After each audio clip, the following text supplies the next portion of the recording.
ප්‍රඥා හස්තියේ කදනවා වගේ නෙවෙයි. ප්‍රඥා හස්තියට වගකීමක් බාර දුන්නාන් පස්සේ එය නොපිරිහෙලා ඉෂ්ට කරන්න ඒකටත් හදාගත යුතුයි. ප්‍රඥා සත්‍යයකට වගකීමක් දුන්නාන් පස්සේ එය නොපිරිහෙලා ඉෂ්ට කරන හස්තියක් හදාගත යුතුයි. ඔයගොල්ලන් දන්නවා රාජා නැදුම්ගමුවේ රාජා කොම රාජල මේ රාජා හස්තියෝ දමනය කරපු විදිය බලන්න කියලා කියනවා. නිකන් හරි පෙරහැරක් මුළු පෙරහැරම විනාශ කරන්න කවුද කියලා හුවා. හස්තියෙක්. පෙරහැර ලස්සන කරන්නේ කවුද හුවා. ඒත් හස්තියෙක්. බලන්න තිරිසන් සත්‍යය පිට උඩ බුදුන්ගේ සර්වඥ ධාතුන් වහන්සේ තියාගෙන යන විදිය. මෙන්න මෙතෙන්ට හස්තියෙක් රැගෙන ආයිතු. පැහැදිලි. නිකම්ම වීරියට ඇවිල්ලා හරියන්නේ නැති වෙන. මෙතෙන්ට හස්තියෙක් රැගෙන ආයිතු. එතකොට කලුමාමා නැදුම්ගමේ රාජා කී පාරක් පෙරහැරෙක් කරගෙන ගියාද කියලා. නැදුම්ගමේ රාජා කලුමාම ජීවත් වෙන රාජා මියදුනා. මේ රාජා හස්තිය හදිසියෙන් හරි කුලප්පු වුණොත් මුළු පෙරහැරම විනාශ වෙයි. මෙන්න මේක පාලනය කරගන්න බැරි නම්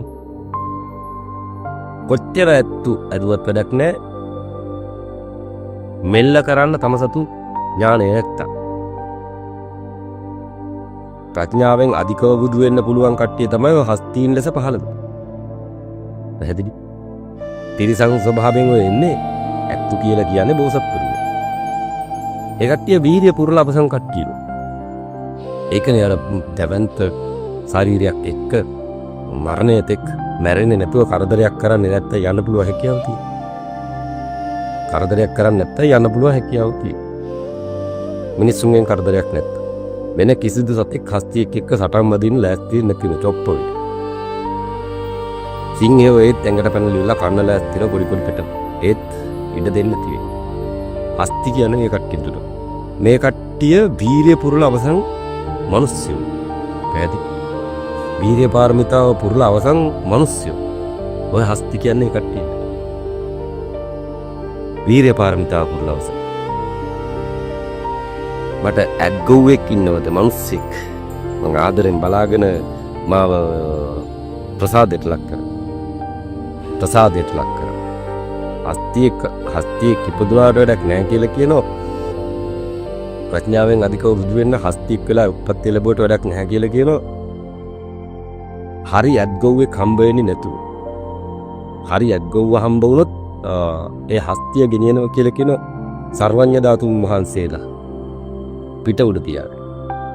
ඒකට වාසනාව හැමෝටම නැති වෙයි. එක්කෙනෙකුට වාසනාවෙන් පස්සේ ඒ වාසනාව නැති වෙනකන් බලාගෙන සිටිය යුතු වෙනවා අනිත් එක්කෙනාට එන්න.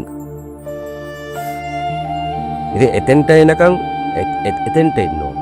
එතෙන්ට ඇවිල්ලා කුලප්පු ධර්මය කියලා එකක් තියෙනවා. කුලප්පු ධර්ම. ඒක හදලා තියෙන විදිහ පුතේ හිතා ගන්න බැරි වෙනවා. පෙරහැර වුණත් හදලා තියෙන විදිහ. දන්ත ධාතුව ගෙනියන හස්තිය. සර්වඥ ධාතුන් වහන්සේලා ගෙනියන හස්තියගේ දෙපැත්තෙන් දෑලට ඇකින්නිය දෙන්නෙත්තා. සීලය පෙන්න. පැහැදිලි. දෑලට ඇතින්නිය දෙන්නෙත් දාන සීලය පෙන්න. අද දෙපැත්තෙන් ලස්සන ගෑල් ළමයි දෙන්නෙත් පැද්දි අරකොට දෙපැත්තේ. අර නැදුම්ගම්බුවේ රාජා බලන්න ඔක්කද වැඩේ ඉවර වෙනකම් බලන්න.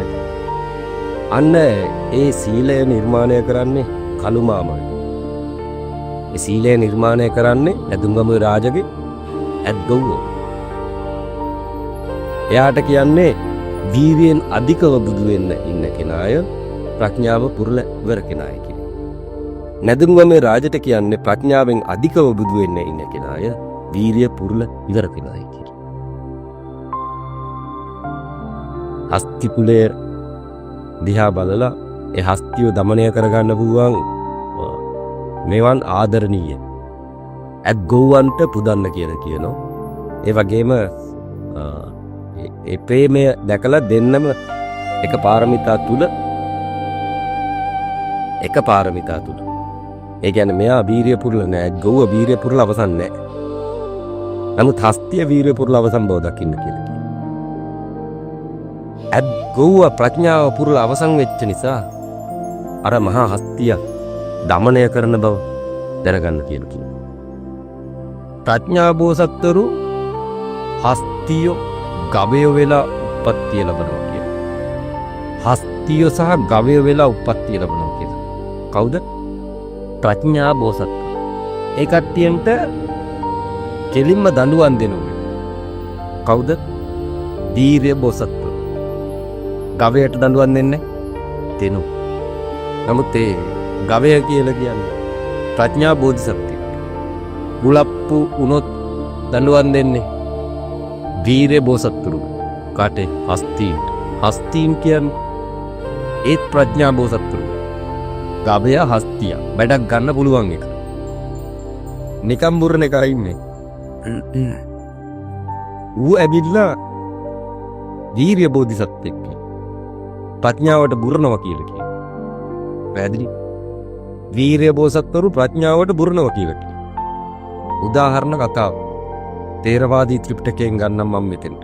තෝදෙය්‍ය බ්‍රාහ්මණයා කාටද නිගහ දුන්නේ කියලා ඇහුවොත් බුදුන් වහන්සේට නිගහ දුන්නා. හේතුව උන්වහන්සේ ප්‍රඥා අධිකව බුදු වෙන්න ලෑස්ති වෙච්ච කෙනෙක්. ඒකින්ද නිගහ දෙන්න. නිගහ දෙන්නට ඉපදුනේ කොතනද කියලා ඇහුවොත් සුනකෙක් වෙලා. තෝදෙය්‍ය බ්‍රාහ්මණයා ඉපදුනේ සුනකෙක් වෙලා. බුදුහාමුදුරුවෝ ඉක්දිම මරණයටපත් කළා. ක්ෂණික වනිත් පැත්තෙන් බැල්ලියෙකුගේ හරහා ඇවිල්ලිවල නැවත බුරන්න ගත්තා. බිරීම නතර කරේ නැති. ඒක අතරේ පුතා සෝතාපන්න කරගෙන සසර ගමන කෙලවර කරලා දෙන්න තථාගතයන් වහන්සේට හැකියාව තිබුණා. හැබැයි මේ ප්‍රඥා සත්‍යය සහ දීර්ය සත්‍යය දෙකොල්ල එක්ක බුරා ගන්න වෙනව නැත්තම් දනුවම් කරනවා. පැහැදිලි? එක්ක බුරා ගන්න වෙනව නැත්තම් දනුවම් කරනවා. දැන් සුනකය කියලා කියන්නේ ගේ දොර ආරක්ෂා කරගන්න ඉන්න එකක්. හස්තිය ගවය කියලා කියන්නේ ගෙවල් ඇතුළට ගන්නෙ නැති එකක්. උන්ට වෙනම ගෙවල් තියෙනවා නම් එහෙම වෙනවා. එලිමහානේ ඉන්නෝ නම් එහෙම. නමුත් බරපතල වූ ලොකු වැඩ සුනකයාට වැඩිය ලොකු වැඩ ගැනීමට ගවයාගෙන් හස්තියාගෙන් හැකියාව තියෙනවා. ඒ හස්තීන් ගවයින් හසුරවන්න යන්නේ කවුද කියලා ඇහුවොත් වීර්ය බෝසත්තුරුගේ. හස්තීන් ගවයන් මොන බෝසත්තුරුද කියලා ඇහුවොත් ප්‍රඥා බෝසත්තුරු වෙනවා. පැටලෙන්න එපා කියලා කියනවා. අවසානට එකම කතාව කියාගෙන ගිහින් ලියලා දෙන්න. වීරයෙන් බුදු වෙන්න ඉන්න කෙනෙක් වෙත්නම් ඔවුන් ප්‍රඥාවට බුරනවා කියනවා. ප්‍රඥාවෙන් බුදු වෙන්න කෙනෙක් වෙත්නම් ලෝකෙට ඇවිල්ලා කොපල්ලෙක්ගේ යටට ගිහිල්ලා තමන්ගේ ණය ගෙවිය යුතුයි කියලා කියනවා. නිතරම ගවය දක්කන ගොපල්ලා කවුද කියලා වුණ වීරය බෝධිසත්වෙක් කියලා. ඒ වගේම හත්තියෙක් හසුරවන ඇත්ගොව්ව කවුද කියලා ඇහුවොත් ඒත් වීරය බෝධිසත්වෙක්. වීරය බෝසත්වරුත් තිරිසන් ලෝකෙට වැටෙනවා. වැටුණාන් පස්සේ ප්‍රඥාවට බුරනවා කියනවා. අර තෝදෙය්‍ය බ්‍රාහ්මණයා මැරිලා අනිත් පැත්තට බැල්ලියෙකුගේ කුසෙන් ඇවිල්ලා ආපහු ගේට්ටුව ගාව ඉඳගෙන බුදුන් වහන්සේට වචන දැන් කතා කරන්න බැරි වෙනවා. බව්වව් විතරක් වෙනවා. අන බව්වව් ගෑවා කියලා කියන. ඒ වෙලාවේ තථාගතයන් වහන්සේ කිව්වා කියලා කියනවා. තෝ දෙයියෝ තෝ ඉන්න තුරාවටත් මට බිරුවයි. දැන් තෝ මට බුරනවද? ලෝකේ වුණ කියලා කියනවා.